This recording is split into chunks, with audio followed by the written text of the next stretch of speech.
Bonjour à tous, vous m'entendez bien? Formidable. Donc, je suis Laure Durand-Laville. Je suis doctorante en sciences de l'éducation. Là, comme ça?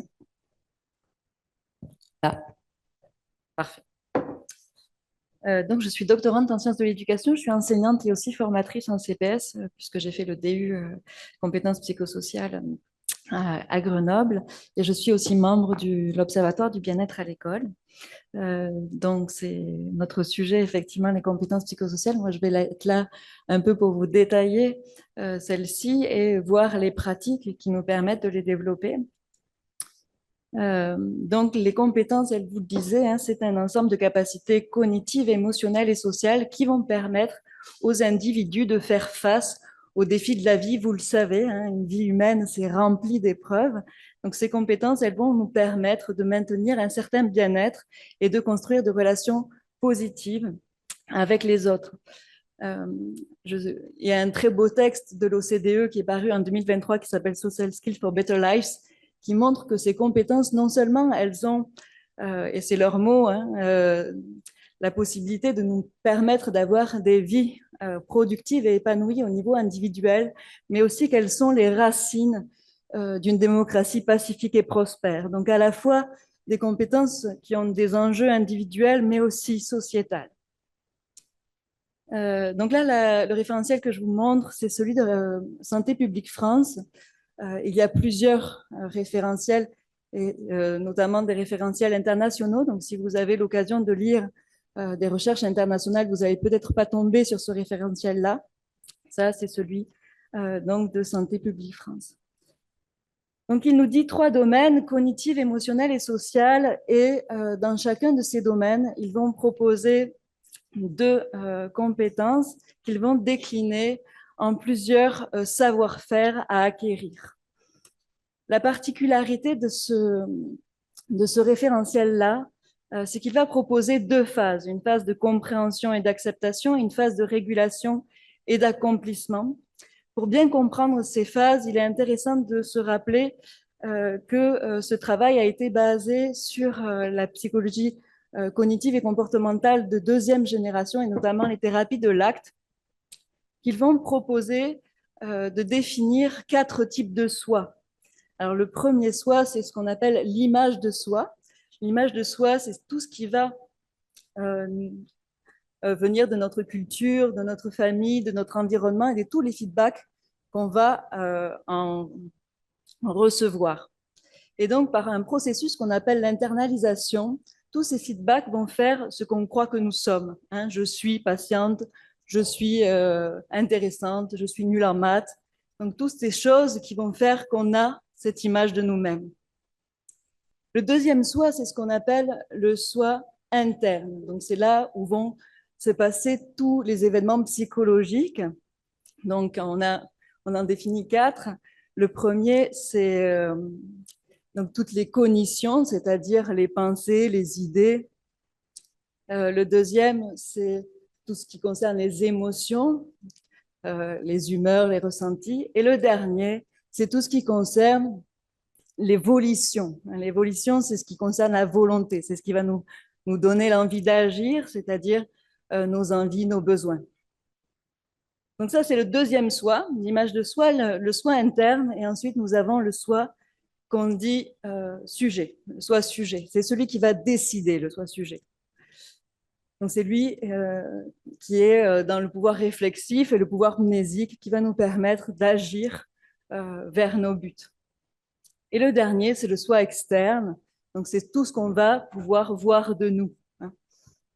OK. Donc ces 4 types de soi, vous allez voir que dans cette première phase, c'est ça qu'on va chercher à affiner, hein, avoir une meilleure connaissance de nos soi. Notamment, je n'arrive pas à lire parce que c'est trop petit, notamment dans les compétences cognitives, vous allez voir accroître sa connaissance de soi, savoir penser de façon critique, connaître ses valeurs et ses besoins, prendre des décisions constructives, tout ça, ça va être en lien avec cette meilleure connaissance de soi, comprendre les émotions, identifier les émotions. Dans les compétences sociales, on va avoir les premiers les premières compétences donc, du soi externe, où on va communiquer de façon positive, communiquer de façon empathique, développer des comportements prosociaux.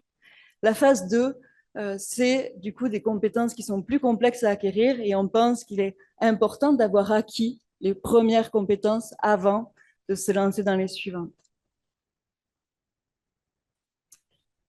Donc des enjeux, vous les connaissez très bien, ces enjeux. Elle vous a cité, la dame qui était juste avant moi, cette instruction interministérielle qui va fixer vraiment cette importance, puisque là, c'est 9 ministères qui signent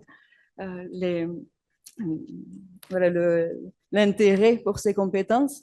Elles sont effectivement complètement dirigées vers nos jeunes, mais contrairement aux traits de personnalité, les compétences, elles peuvent être acquises à tout moment de la vie. Et notamment, c'est très intéressant pour les formateurs de développer nos propres compétences psychosociales. Donc, en détail,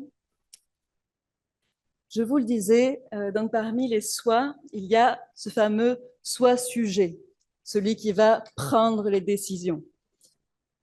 Pour qu'il puisse prendre des décisions, il va falloir qu'il sache vers où il veut aller. Donc, on va parler de buts personnels. 2 types de buts personnels, les besoins et les valeurs. Les besoins, vous le savez, ça a été défini par de nombreux chercheurs et affiné au fur et à mesure. Le premier qui en a parlé et dont vous avez certainement entendu parler, c'est Abraham Maslow avec cette fameuse pyramide des besoins. Aujourd'hui, on en a défini un peu plus. Et ce qui est intéressant de savoir, c'est que quand on va placer où nous en sommes sur cette grille, sur les besoins, il y a parfois des besoins qu'on va éviter. Par exemple, on peut avoir un grand besoin de reconnaissance, ça, il est complètement comblé, notre besoin de reconnaissance. Notre besoin de compétence aussi, complètement. On est dans un travail qui vraiment nous met compétents, qui nous reconnaît. Mais par contre, on va éviter le besoin de découverte parce qu'on a peur de s'y engager. Donc, possibilité d'éviter certains besoins, de les nier aussi parfois. Je peux être dans quelqu'un qui est très stimulé, qui a beaucoup envie de faire des choses, mais est-ce que mon besoin de repos est assouvi? Peut-être pas. Donc, c'est là qu'il est intéressant d'aller regarder chacun de ces besoins, où est-ce que j'en suis. Il y a aussi ce qu'on appelle la dissonance cognitive, c'est quand mon besoin, par exemple, de cohérence est fort, mais pourtant, je suis dans un environnement qui ne va pas du tout me permettre d'assouvir ce besoin-là. Là, on parle de dissonance cognitive. Il est aussi intéressant de voir une petite différence entre ce qu'on appelle le fait qu'on n'assouvisse pas les besoins et le fait qu'on frustre les besoins. On peut être dans un milieu qui ne va pas, par exemple, nous reconnaître particulièrement, on ne va pas être particulièrement reconnu dans ce qu'on fait, mais par contre, on ne va pas être humilié. Là, on est dans une frustration des besoins. Donc, je vous le disais, les buts personnels, les besoins et les valeurs.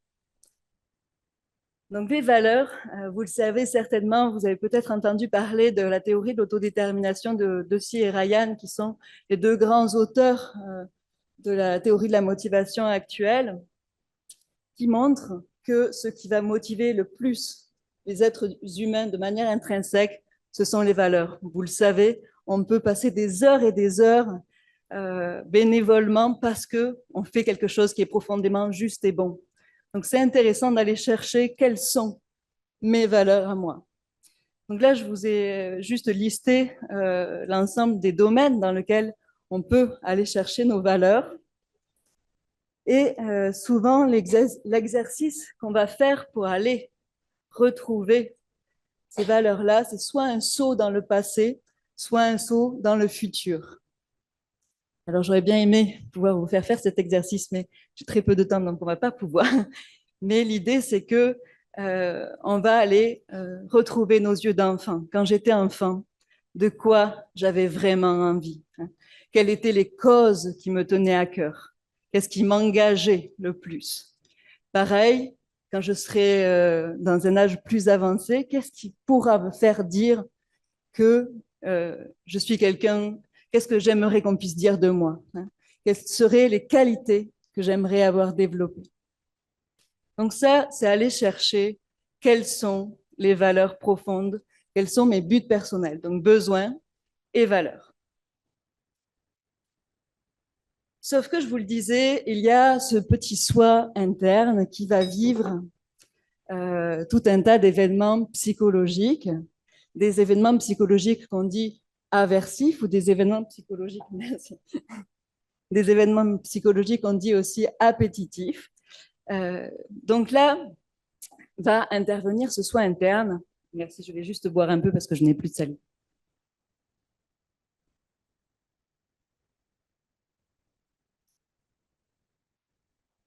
Donc là arrive cet événement psychologique aversif, disons. Hein, si on peut prendre mon exemple, ben, voilà, peut-être que pour moi, même c'est sûr, faire des conférences, ça n'a pas toujours été facile. Hein. Les premières fois, c'était vraiment quelque chose qui était difficile pour moi. Donc là, événement psychologique aversif. Qu'est-ce que je me dis? Ah là là, pensée limitante, donc souvenir traumatique critique, pensée catastrophique limitante. Moi, hop, mon petit cerveau qui commence à se dire, ouh là là, mais moi, j'ai pas du tout les compétences pour faire ça, et bla, et bla, et bla, et bla, et bla, et bla. Qu'est-ce qui se passe? J'ai envie d'éviter cette situation-là. On est d'accord. Sauf que là, ce qu'on va se proposer de faire, c'est on va regarder, prendre le temps d'accepter l'événement psychologique que je suis en train de vivre. Effectivement, j'ai peur. Effectivement, j'ai ce genre de pensée. Quels sont mes buts? Moi, mes buts, c'est clairement de pouvoir développer des choses qui me tiennent à cœur. Les compétences psychosociales, ce sont des choses qui me tiennent profondément à cœur. Donc, malgré cette peur, je vais aller vers cette décision de faire quand même ce travail qui me semble difficile. De la même façon, des événements psychologiques appétitifs, hein, où on va ressentir de la vulnérabilité, des meilleures confiances, par exemple dans le cas de la prise d'alcool, de drogue, de conduite à risque, eh bien là, il va falloir se poser la question inverse. Est-ce que le fait de continuer va me permettre d'accéder à mes buts personnels ou non? Donc pour pouvoir faire ça, je vous le disais, la première chose à faire, c'est pouvoir autoriser la présence des événements psychologiques. Si on ne voit pas ce qu'on est en train de ressentir, il est impossible que nous ayons la liberté de choisir de le suivre ou de ne pas le suivre. Ensuite, on a ce qu'on appelle le phénomène de diffusion mentale. Donc, vous vous rappelez l'image de soi. Quand on parlait des quatre types de soi, il y avait celui qui était l'image de soi. L'image de soi, il peut dire je suis nul en maths, par exemple. Si je suis, c'est comme si la casserole est, quand on dit la casserole est en fer, elle est en fer, elle ne peut pas être en verre. Vous êtes d'accord avec ça? Par contre, si je dis ma casserole, elle a fait un mauvais repas à ce moment-là, j'ai préparé un mauvais repas à ce moment-là dans ma casserole, mais j'ai préparé tout un tas de bons repas dans ma casserole, là, j'ai un pouvoir de transformer, d'accord? Donc, c'est cette idée de défusionner avec nos pensées liées à l'image de soi. Donc, dans la partie analyse, on va aussi chercher à être en contact donc, avec ces fameux buts, donc les valeurs et les besoins, et se demander qu'est-ce qui est vraiment important pour moi. Est-ce que malgré ces événements appétitifs ou ces événements aversifs, quel choix je dois faire pour aller en direction de mes buts? Et donc, la dernière chose, agir en direction de mes buts. Qu'est-ce qui va nous aider à faire ça? Une des compétences, alors je ne vais pas pouvoir toutes vous détailler, mais en tout cas, je vais vous en détailler quelques-unes. Une des compétences qui va nous aider à faire ce travail-là, c'est ce qu'on appelle s'auto-évaluer de manière positive. Il existe chez les êtres humains ce qu'on appelle le biais de négativité. Le biais de négativité, c'est quelque chose qui était particulièrement utile quand nous étions des êtres au milieu de la forêt, parce qu'il était beaucoup plus utile de repérer le tigre qui allait nous manger que de voir toutes les jolies fleurs qui nous entouraient. Donc c'est très intéressant pour nous de voir les problèmes, mais on sait aussi que ça nous coupe de la lucidité, de voir le tableau en entier. Rebecca Shankland, qui est ma directrice, que j'aime beaucoup, elle dit cette phrase-là, quand on veut paraître intelligent en France, on va repérer toutes les petites choses qui ne vont pas. Mais en vrai, la vraie lucidité, c'est de voir à la fois tout ce qui convient, tout ce qui va, et aussi ce qui ne va pas. Mais généralement, le nombre de choses qui conviennent est bien plus grand. Donc, pour aller vers s'auto-évaluer de manière positive, on peut faire des pratiques de ce type-là, où on va aller chercher dans ce qu'on a vécu des choses dont on est particulièrement fier.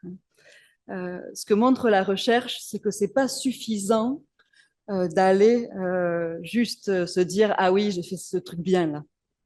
Là, le cerveau, il n'y croit pas du tout. Hein. L'image de soi, elle est tellement forte qu'elle dit « Oui, oui, oui, bon, ça, c'est pas suffisant ». Donc, ce qu'il faut, c'est aller vraiment détailler. Quelles étaient les preuves qu'effectivement, j'ai été bon là. Si on a ces précisions-là, là, effectivement, l'image de soi commence à se dire « Ah, c'est peut-être vrai ». Un autre travail qui a été proposé par Martin Seligman, que vous connaissez peut-être, qui est un des pionniers de la psychologie positive, c'est de repérer ses forces. Hein, donc, on a tendance à penser, quand on a un problème, qu'il faut agir sur la compétence qu'on n'a pas. J'arrive pas à faire ça, ben, je vais m'entraîner à faire ce que j'arrive pas. L'autre proposition, c'est de regarder toutes les forces qu'on a déjà et comment elles pourraient nous aider à résoudre notre problème, puisqu'il est possible que parmi les compétences qu'on a déjà et qu'on a fort, peut-être que certaines d'entre elles vont pouvoir être très utiles dans cette situation-là. Donc, repérer ses forces. Là, pareil, je peux pas, j'ai pas le temps de vous faire repérer vos propres forces, mais c'est quelque chose qui est très répandu et que vous trouverez facilement. L'autre grande pratique, c'est celle de la pleine attention ou de la pleine conscience, la mindfulness en anglais. Aujourd'hui, c'est absolument impossible que vous soyez à passer à côté de ce genre de pratiques. Elles sont tellement répandues. Vous savez du coup certainement à quel point elles ont fait l'objet de très nombreuses recherches et à quel point elles ont montré leur efficacité dans toutes sortes de domaines et particulièrement elles vont être utiles dans ce qu'on appelle la diffusion mentale dont je vous parlais tout à l'heure, c'est-à-dire de mettre de la distance entre ce que je crois être et ce qui est vraiment. Donc on va distinguer dans ces pratiques-là des pratiques formelles où on va être plutôt assis ou allongé et où on va prendre comme objet d'attention souvent la respiration et où on va accueillir nos événements psychologiques sans jugement.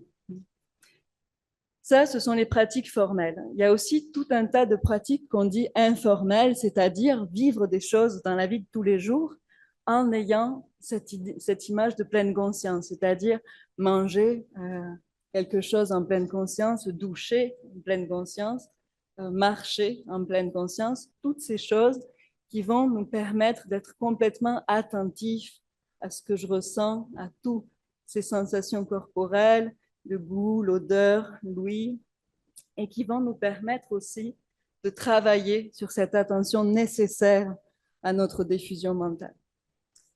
C'est important de savoir que pour certaines personnes qui ont vécu des événements extrêmement traumatiques, les pratiques formelles, c'est très douloureux. Donc, on va privilégier plutôt des pratiques informelles. Les compétences émotionnelles.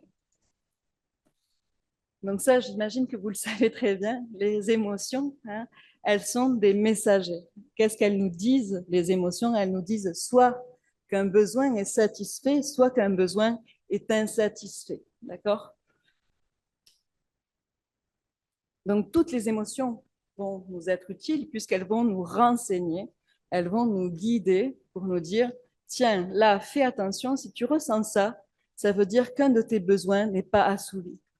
Et on sait aussi que l'évitement émotionnel va être source de mal-être et que vu qu'il y a un message à délivrer, hein, notre émotion, elle a quelque chose à nous dire. Donc, si on ne l'écoute pas, fort probablement, elle va trouver un autre moyen de nous le dire. Et ce qui peut arriver, c'est des formes de somatisation. Donc là, je vous mets juste les besoins qui sont souvent évoqués en lien avec les émotions de base. Un exemple que j'aime bien donner, c'est celui sur la joie. La joie qui est donc une émotion agréable, qui signifie donc que mon besoin est assouvi. Et le besoin qui va être lié parfois à la joie, c'est le partage. Et donc là, c'est intéressant parce que si je suis en train de voir quelque chose de magnifique, par exemple, hop, la joie arrive, et tout de suite après, peut-être le besoin de partage arrive. Mais si je suis seule, qu'est-ce que je vais ressentir? Que mon besoin de partage n'est pas assouvi. Donc là, tout de suite après, vient l'émotion qui dit, ah, ton besoin n'est pas assouvi. Et peut-être un peu de tristesse va être là. Donc voilà, donc la peur, ça va être plutôt dans des besoins de sécurité, etc. La colère, c'est quelque chose qui est intéressant, qu'on a souvent tendance à se dire que c'est l'émotion qu'il faut la plus sortir. Pourtant, son message, c'est un message intéressant puisque c'est le message qui va nous dire qu'il faut se déchaîner, hein, s'enlever les chaînes. Donc c'est aussi intéressant de voir quel est le message de cette colère-là.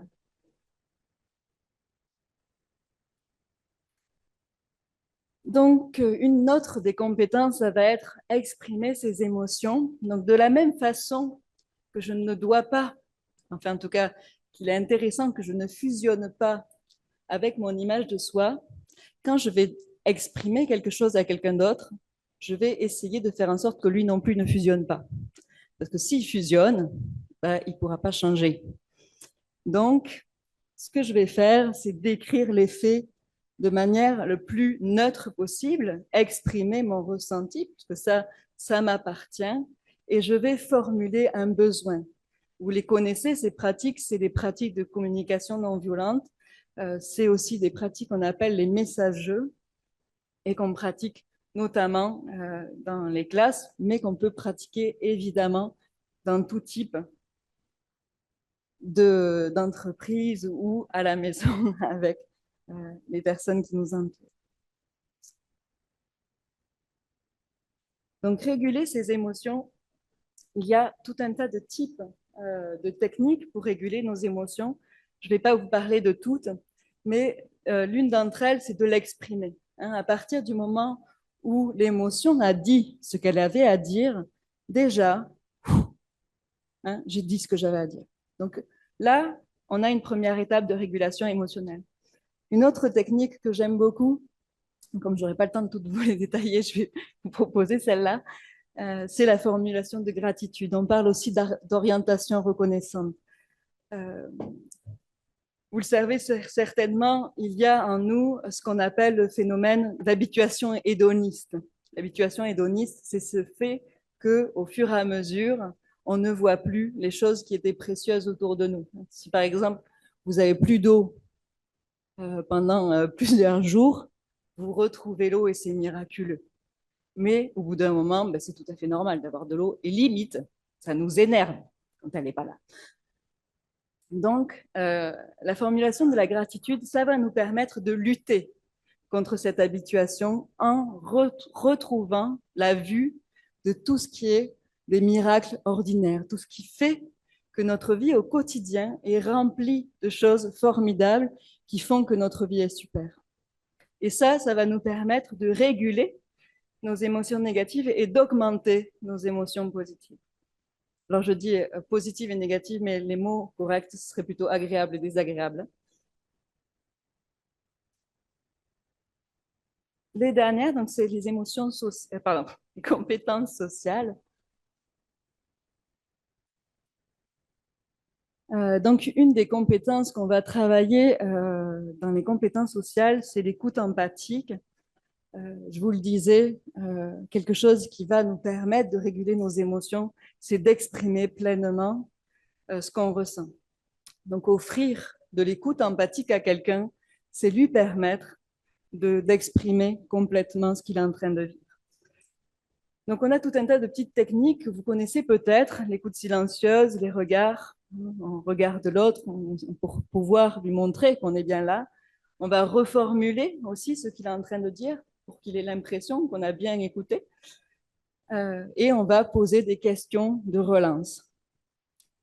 Il y a des choses qu'on fait parfois vraiment par bonté, hein, parce qu'on a vraiment envie d'aider, mais qu'on sait qu'ils ne fonctionnent pas. Par exemple, parler de soi, ça marche pas trop. Mais pourtant, on a souvent envie de dire « Ah oui, mais moi aussi, ça m'est arrivé ça ».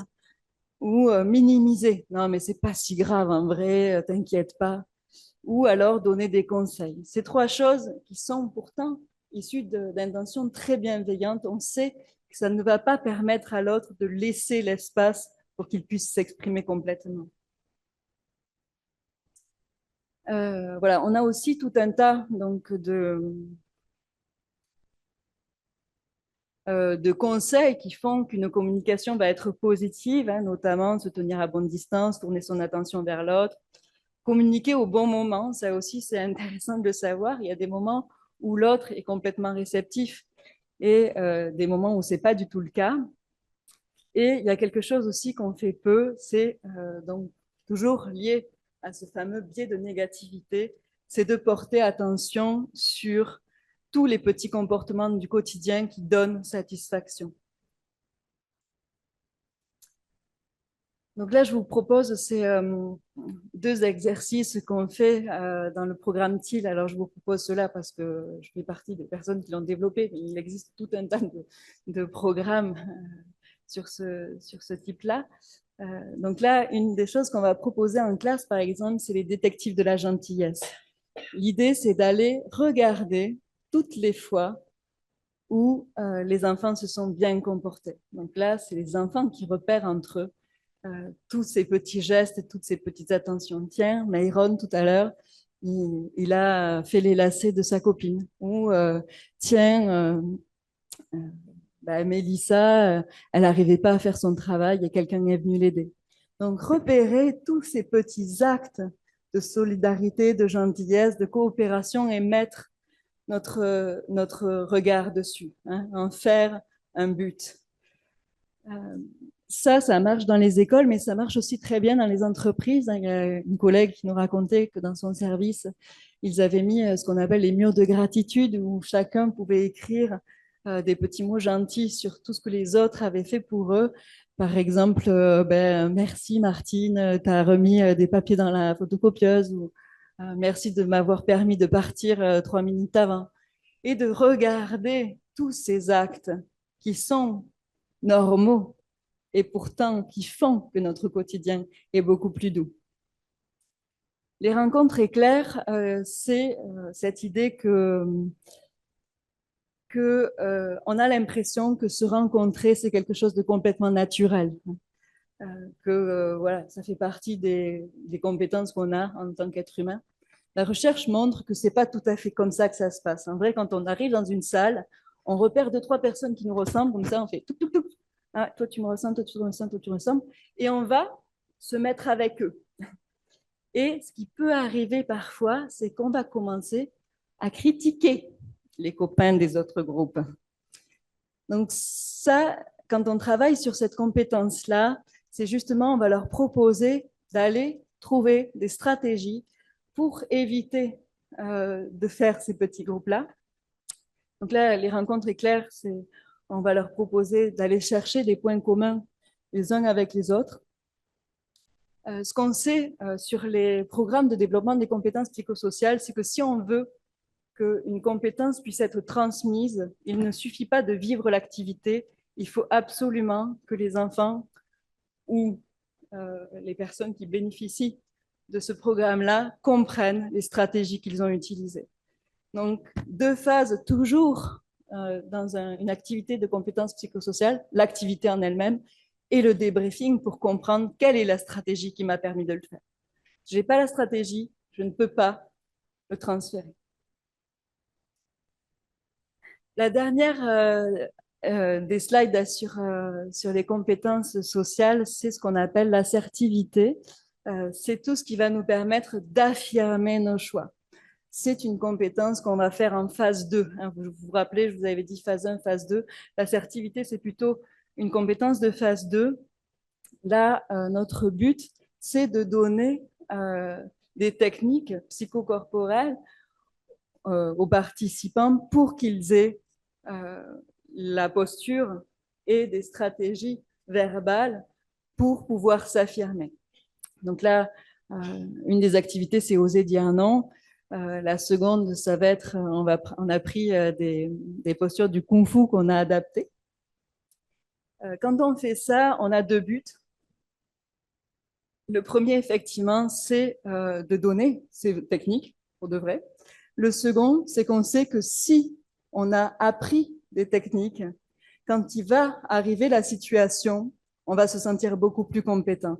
Et même si on ne se souvient plus de la technique utilisée, on a cette confiance qui fait qu'on croit être capable de faire face à cette situation. Donc, c'est pour ça qu'on fait ce genre de travaux. C'est une compétence qu'on va beaucoup travailler à l'adolescence, puisque à l'adolescence, on a très envie d'être en lien avec notre groupe. Donc, c'est très difficile pour nous d'asseoir clairement nos buts. Donc, c'est une compétence qu'on travaille particulièrement avec les ados et dans les programmes de préadolescents. Donc, la mise en œuvre, effectivement, vous le savez, il existe de très nombreux maintenant programmes probants. Alors, je ne sais pas pourquoi l'image d'en bas n'apparaît pas, mais donc vous pouvez les trouver sur le site de Santé publique France. Ils ont fait tout un registre d'interventions extrêmement bien fait où vous pouvez taper des mots-clés. Le deuxième qui n'apparaît pas, c'est le logo de l'Observatoire du bien-être à l'école, donc, duquel je fais partie. Là aussi, on a recensé, nous, les programmes qui concernent particulièrement les jeunes. Donc, vous y retrouverez tous ces programmes. La dernière chose dont j'avais envie de vous parler, c'est concevoir, merci, les contenus de l'intervention. Donc, de très nombreuses recherches sont intéressées là-dessus. Il y a deux grandes méta-analyses que vous connaissez peut-être, qui sont celles de Durlac et de Cipriano, qui vont définir les points qui font qu'une intervention va bien fonctionner. La première, c'est ce qu'on appelle le cadre SAFE, c'est-à-dire qu'il nous faut une intervention qui est séquencée, hein, c'est-à-dire avec une progression bien,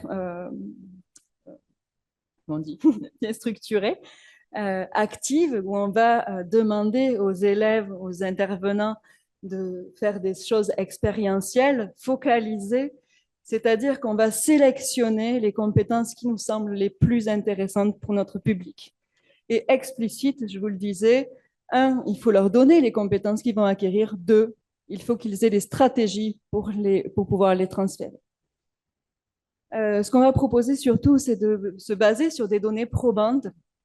Il y a un très bon travail qui s'appelle la méthode DEVA, qui a été développée notamment par Béatrice Lamboy. Alors DEVA, ça veut dire démarche, évaluation, action. Donc, qui va nous permettre de faire en sorte de pouvoir proposer des interventions de qualité. Et donc, ces interventions qu'on dit evidence-based, dans cette idée-là, c'est un triptyque. Donc, on s'appuie énormément sur les résultats de la recherche. Ça, c'est le premier pôle d'une intervention evidence-based. Le deuxième, c'est les compétences des professionnels. Vous êtes des professionnels, vous connaissez votre terrain. C'est très important d'avoir votre vision. Et le troisième pôle, c'est les besoins du public. Qu'est-ce qu'ils attendent, eux? Et donc, au cœur de ces trois cercles va être l'intervention de qualité. Voilà, je vous ai mis d'autres trucs, mais vous pouvez les regarder ensuite parce que j'aimerais qu'on ait un tout petit temps pour répondre à vos questions.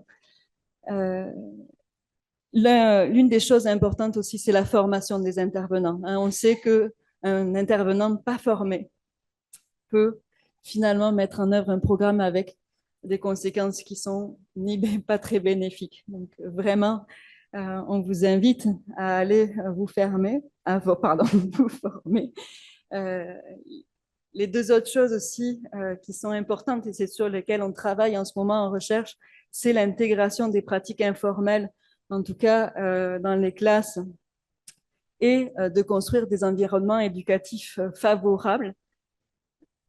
Donc là, juste la slide suivante et la dernière, c'est mon travail à moi, c'est mon travail de recherche. Donc nous, on est en train de chercher à construire tout un tas d'indicateurs d'interaction de qualité. Donc là, on a détaillé ceux du soutien émotionnel. Je n'ai pas le temps de tout vous détailler, mais l'idée, c'est que on sait, hein, la recherche montre qu'il y a des environnements qui vont être beaucoup plus propices au développement de ces compétences que d'autres, et que nous, en tant qu'adultes, en tant qu'intervenants, en tant que formateurs, notre posture est essentielle. Voilà, donc je vous laisse là-dessus. Je vous remercie pour votre attention et je suis à vous pour vos questions. Merci beaucoup.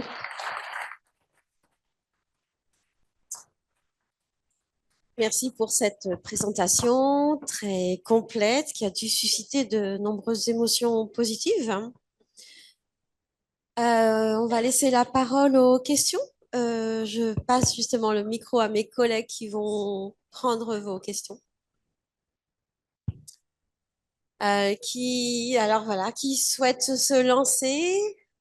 Une première réaction, ça peut être un commentaire, une question.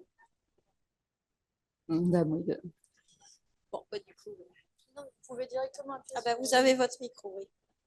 Bonjour, je suis Noémie Hachem de la Maison des droits des enfants et des jeunes. Déjà, merci pour votre présentation. C'était passionnant, hyper intéressant. On a envie de vous écouter encore et encore. Vous prenez des convaincus, je pense, dans la salle. Je ne peux m'empêcher. Alors, je suis aussi formatrice sur les compétences psychosociales et je rencontre les freins dans les structures, auprès des équipes, parfois par rapport à la mise en place des différents programmes. Et donc, ça m'intéresse beaucoup de connaître un peu votre point de vue là-dessus. Quels sont les freins? Et puis, ce serait quoi les leviers derrière pour travailler avec les équipes pour qu'ils puissent vraiment s'approprier et incarner des postures qui vont être bénéfiques dans la mise en place de tous ces programmes-là autour des CPS. Merci. Donc, si je comprends bien votre question, c'est les réticences à accepter les programmes, c'est ça? Donc, du coup, là, nous, notre stratégie en ce moment, c'est d'essayer de proposer des pratiques informelles. On sait que ça fonctionne assez bien. Et plutôt que de faire un programme qui est structuré, qui peut être un peu long et qui peut engager des réticences, là, justement, on va aller chercher plutôt des actions qui sont vraiment intégrées au quotidien. C'est tout le travail de Damien Tessier dans l'éducation qui va travailler sur les pratiques intégrées.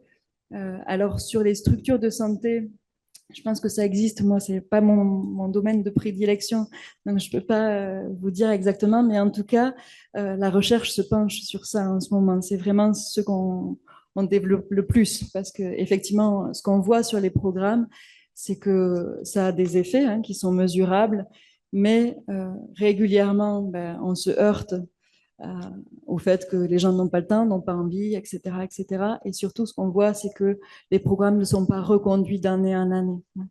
Donc, tout l'intérêt de proposer des interventions qui sont vraiment au sein des équipes. Je vous disais par exemple le mur de gratitude, c'est quelque chose qu'on peut faire, une petite action, proposer ce genre de petites choses, mais c'est aussi, il y a tout un travail sur le servant leadership qui est extraordinaire, que je vous conseille vraiment, qui va faire que le leader incarne tout ce développement des compétences psychosociales et du coup qui va insuffler dans son équipe cette image-là.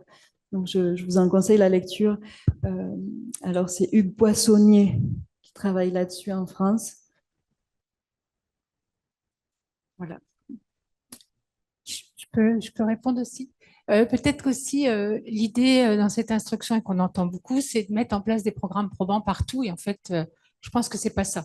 Et qu'on se trompe peut-être de cible et de façon de faire. En tous les cas, il faut déjà démarrer par de la formation, ça c'est sûr.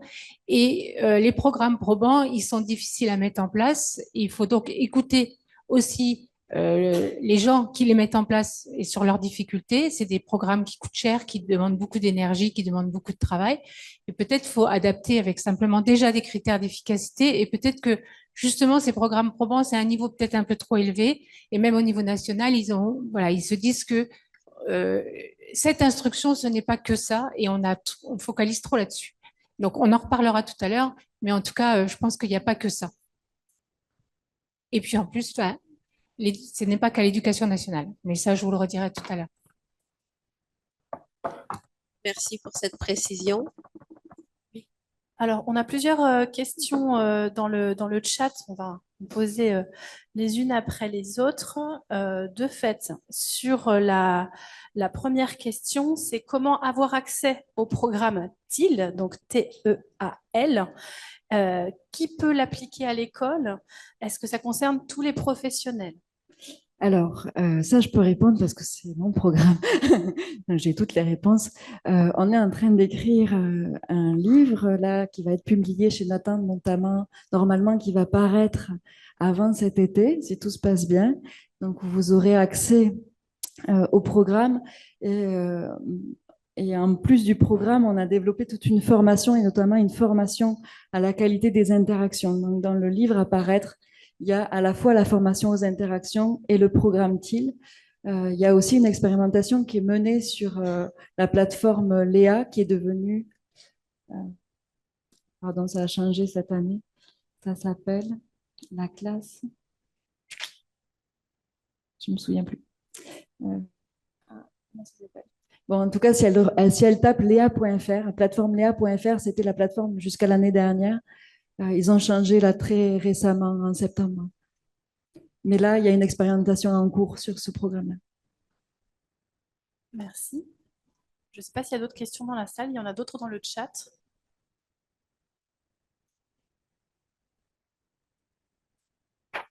Je suis de votre avis aussi. Et je vous remercie pour votre intervention.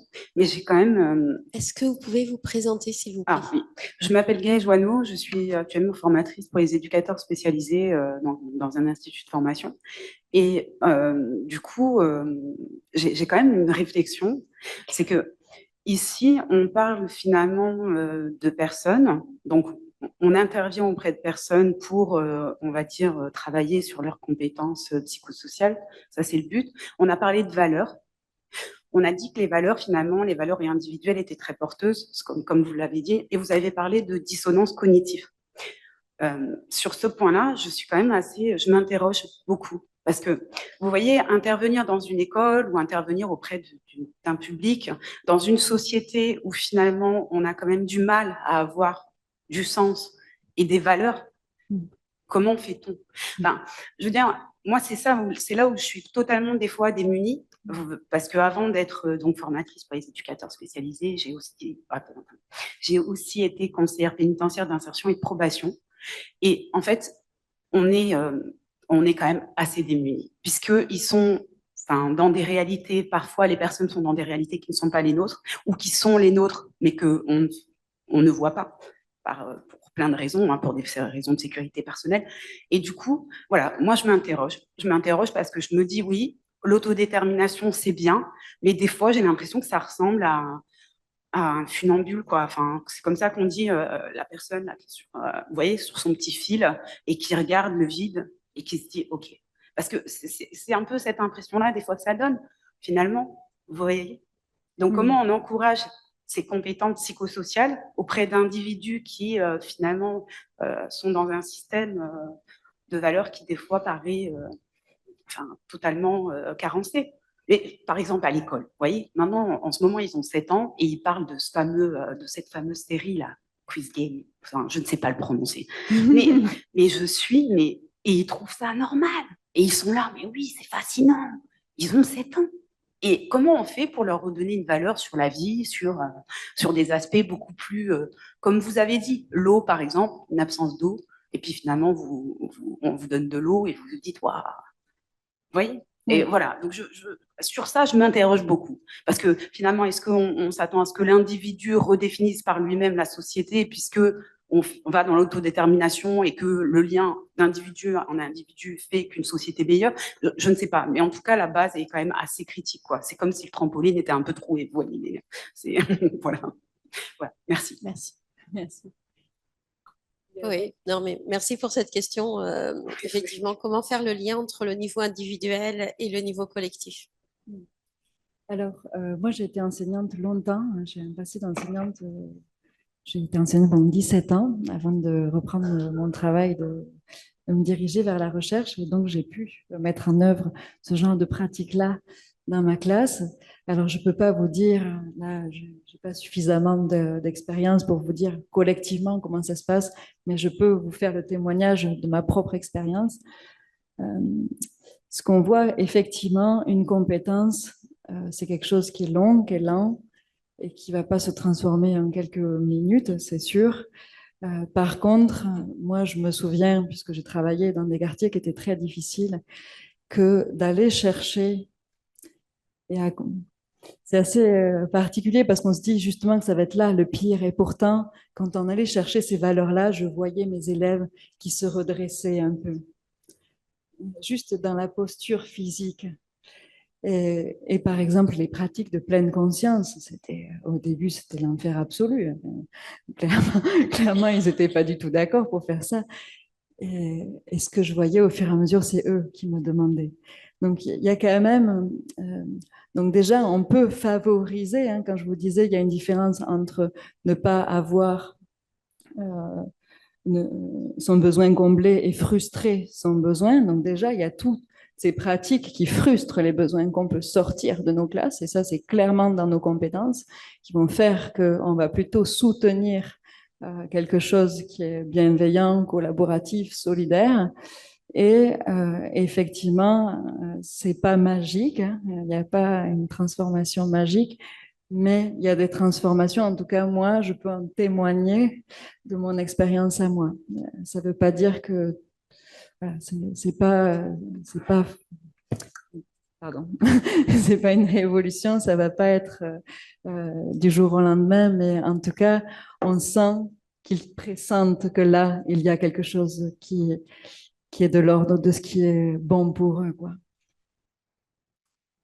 Si je peux me permettre d'intervenir également, pardon, je vous laisse la parole tout de suite après. En fait, quand on intervient en promotion de la santé, notre prisme d'intervention, il est par milieu. Il est populationnel et par milieu. Donc, on intervient dans un milieu professionnel, un milieu de vie pour les publics. Et on ne peut pas, en fait, intervenir dans ce milieu en focalisant notre attention uniquement sur les publics. Vous évoquiez votre travail en milieu pénitentiaire ou dans le cadre juridique. En fait, vous ne pouvez pas intervenir, par exemple, en milieu carcéral uniquement auprès des détenus. Les surveillants vont vous dire aussi, bah, nous aussi, on va mal, en fait, notre santé, elle n'est pas top, hein, on a du mal aussi, etc. Donc, quand on intervient en promotion de la santé, obligatoirement, on doit accompagner aussi les professionnels du milieu et pas seulement les publics. Et pour moi, c'est vrai aussi dans le développement des CPS. Alors, cet accompagnement, il peut prendre diverses formes. Ça peut être de la formation, ça peut être de l'accompagnement du conseil méthodo, ça peut être de la co-animation, ça peut être de l'analyse des besoins des professionnels, de quoi ils ont besoin pour pouvoir s'impliquer dans cette thématique, etc. Et pour moi, c'est absolument indissociable de l'approche des publics.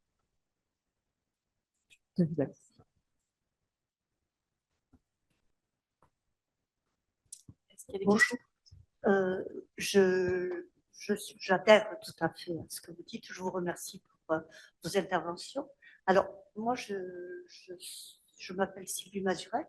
Je suis maire adjointe à la ville de Lourdes, en charge de la culture, du patrimoine, et je suis responsable du syndicat des écoles qui regroupe 23 communes, donc avec la ville de Lourdes comme pivot. J'étais enseignante pendant 37 ans et j'ai fait des études au Mirail ici, de sciences de l'éducation, puis de sociologie et de recherche. Et je voulais réagir effectivement à ce que disait Madame par rapport à la difficulté de trouver du sens et d'apporter des réponses, excusez-moi Madame, sur des publics particuliers.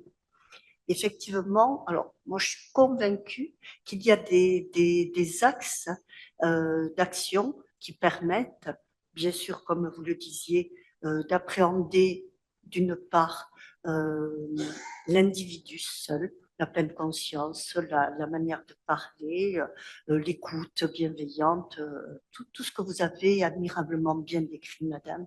Je vous en remercie. Mais moi, j'ai une foi absolue quand vous parlez de valeurs. Justement, dans le fait que les interventions de tous, des enseignants, des écoles, des diverses personnes à tout niveau, peuvent justement tisser une valeur où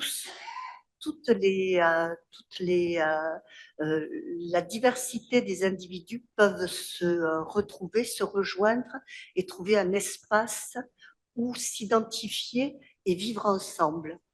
Lourdes, c'est une ville particulière. Nous accueillons sur une toute petite ville de 14 000 habitants une quarantaine de communautés qui vivent à Lourdes. Et je suis persuadée que la culture et la compréhension des cultures des uns des autres, la créativité, quand je parle de culture, c'est aussi l'éducation culturelle, artistique, peut servir de ciment et de compréhension entre les personnes. Il y a des souffrances, il y a beaucoup de souffrances d'individus qui permettent d'être absorbées, comprises, peut-être amoindries, ou qui permettent de se retrouver, de trouver des terrains d'entente pour regarder un tableau, pour un moment d'échange musical, pour des choses très très simples. Et avec les enfants, je l'ai fait bien longtemps. Ces manières de se retrouver, de créer, de partager, permettent aussi d'entrer en contact et d'intégrer un mode social de fonctionnement, il me semble. Voilà. Merci pour ce complément. D'autres questions peut-être en ligne? Oui, alors on a deux questions qui peuvent peut-être se recouper. Il me semble que Christine Ferron, tout à l'heure, dans sa réponse, a donné déjà quelques éléments en évoquant les milieux. Mais donc, il y a une question déjà, un élément qui vous remercie, vous dit que c'est très, très intéressant. La question est la suivante. Est-ce qu'il est prévu un déploiement de ces compétences psychosociales pour les adultes également, donc pour celles et ceux qui accompagnent les enfants? Et la question qui, me semble-t-il, peut aller avec, c'est comment développer les compétences psychosociales et programmes au cœur des institutions qui sont plutôt malmenées. Donc ça rejoint quand même un certain nombre d'éléments. Mais si vous voulez amener des précisions, merci. Effectivement, donc là, c'est en cours, hein, puisque on déploie déjà les formateurs de formateurs, parce que effectivement, quand on veut que ça se répande dans une nation entière, les premiers, il faut d'abord des formateurs de formateurs, former les formateurs et former ensuite les agents sur le terrain. Donc, c'est toute une cascade. Il faut savoir qu'on est très en retard, hein, en France. Il y a tout un tas de pays qui ont déjà commencé ça depuis une trentaine d'années. Donc, nous, il faut qu'on rattrape autant qu'on peut ça. Ce qui est sûr, c'est que ça reste un peu chaotique, hein, puisque là, on nous a demandé de former nos élèves, mais tous les enseignants ne sont pas du tout formés pour l'instant, que même les formateurs ont parfois des bribes de formation, mais pas des formations complètes. Donc effectivement, là, il va falloir un peu de patience, je pense, pour qu'on ait quelque chose qui soit complètement déployé et à la hauteur des enjeux que ça représente. Je ne sais pas si j'ai répondu complètement à la question, mais je pense que quelqu'un va compléter. Oui, merci. On répondra à cette question tout à l'heure, justement. On va parler des formations et de où on en est en Occitanie, entre autres. On a une dernière question. Oui, bonjour.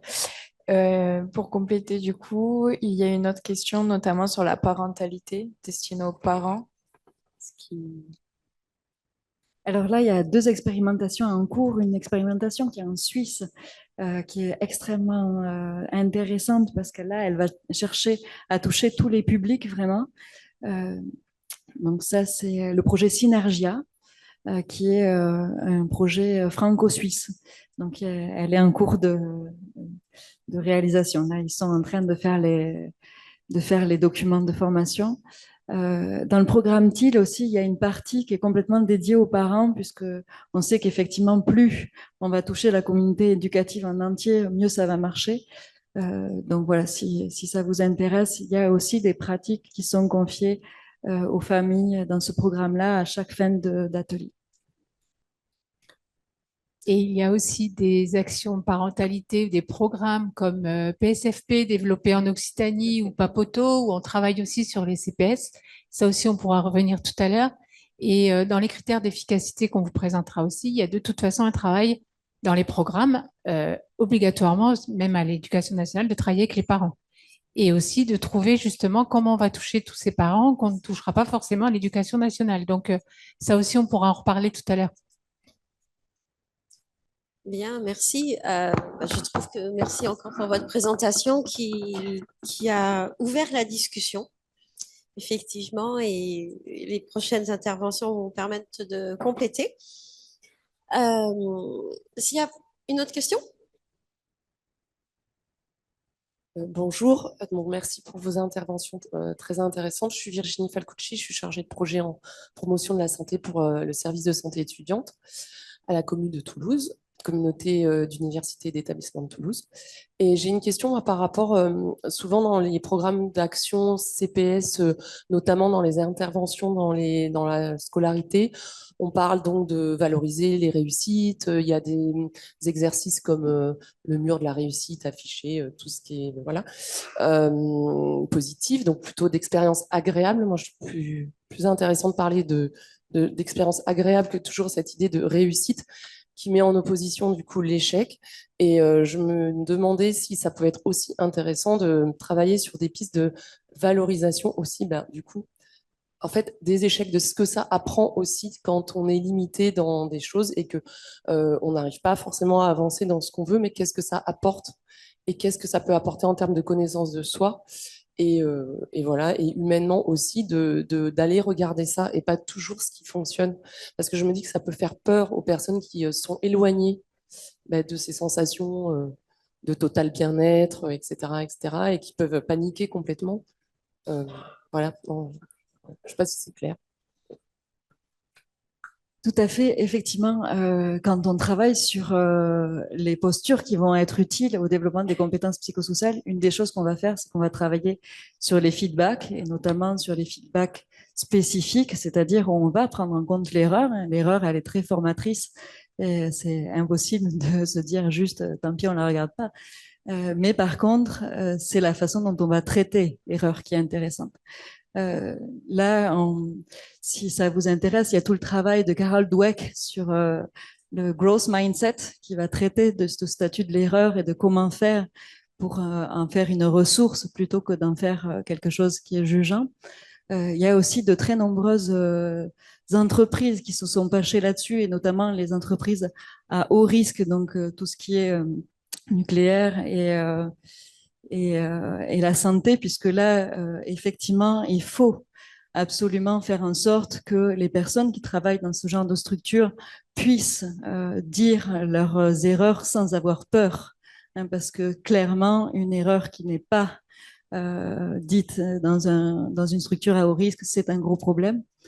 Donc, il y a tout un tas de stratégies là, qui sont possible pour faire en sorte que l'erreur soit un levier de développement et pas quelque chose qui va nous mettre en défaut. Je vous invite aussi à regarder tous les travaux sur l'encouragement, sur tout ce qui est leadership d'encouragement, où on est pareil dans cette idée de valoriser l'échec, pas parce que c'est grave, mais parce que ça nous apprend. Hein, et du coup, de faire justement tout un tas de possibilités de pouvoir dire nos échecs et de le traiter ensemble, de l'analyser ensemble. Remettez votre micro. Je n'ai pas entendu. Le nom, Carole Dweck. Dweck, D-W-E-C-K. Merci. Laure, vous avez cité plusieurs auteurs. On vous demandera peut-être de rajouter des références dans votre diaporama. Et comme ça, les supports seront diffusés, vous aurez ce qu'il faut. Merci pour votre Et réponse. il y aura aussi des éléments dans le dossier de connaissances, pas forcément toutes les personnes que vous avez citées, parce que c'est aussi des références plus conceptuelles ou plus disciplinaires. Et voilà, vous aurez des compléments. Pardon, Christine, je peux dire deux petits mots. Oui, Oui, juste, je voulais dire, rapport- oui, non, par- mais par rapport à ça. je voulais dire, oui, juste, je finis ma pardon. phrase et puis après, on va faire la pause, mais bien sûr, tu vas avoir la parole. Il fait froid dans la salle, nous avons signalé au service technique, voilà, donc la température devrait s'améliorer. Donc, juste pour compléter, ça a à voir aussi avec tout le travail d'accompagnement des professionnels par rapport à la posture, hein. Et à cette approche qu'on promeut dans notre domaine en promotion de la santé sur l'approche globale et positive. Mais ça demande voilà, le changement de posture de beaucoup de professionnels que l'on accompagne et de point de vue, en fait, comment ils regardent l'enfant. Alors, si on parle des élèves, voilà, précisément aussi comment les enseignants accompagnent les élèves voilà, par rapport au développement de leurs compétences psychosociales. Oui, bon, on a juste hâte d'entendre la suite des interventions. Donc, une pause, il est 10h40, une demi-heure de pause. Profitez-en pour aller les uns vers les autres, pour discuter. Vous pouvez consulter les affiches qui sont dans le hall d'accueil. Et on se retrouve ici dans 30 minutes.